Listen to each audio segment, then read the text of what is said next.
जो माझ्या हातात साप दिसतोय हा डुरक्या घोणस जातीचा साप आहे. ह्याला दुईतोंड्या म्हणतात, मांडगुळ कोण म्हणतं.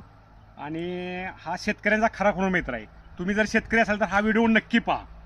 आता हा शेतातलं काय खातो तर किड्या, मुंग्या, बेडूक, उंदीर हे वन्य आपले जीव खाऊन आपला जीवनाचा चरितार्थ वापरत असतो. हा मला माझ्या किचनमध्ये सापडला होता. आता मी ह्याला निसर्गाच्या आदिवासात सोडणार आहे आता. आणि ह्याची दुसरी पॅपलोटी अंधश्रद्धा ह्या सापाबद्दल असं आहे की हा विषारी आहे का बिनविषारी आहे. बिनविषारी साप कसे ओळखायचे, विषारी साप कसे ओळखायचे.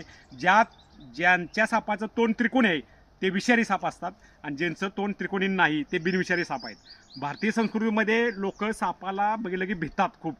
तर ह्याचं अवेअरनेस होणं गरजेचं आहे किंवा ह्याचं काय म्हणतो आपण त्याला एक ग्रासरूट लेवलला लोक जागृती होणं गरजेचं आहे. सापाबद्दलच्या अंधश्रद्धा दूर होणं गरजेचं आहे. आता मी ह्याला निसर्गात सोडत आहे. सोडा.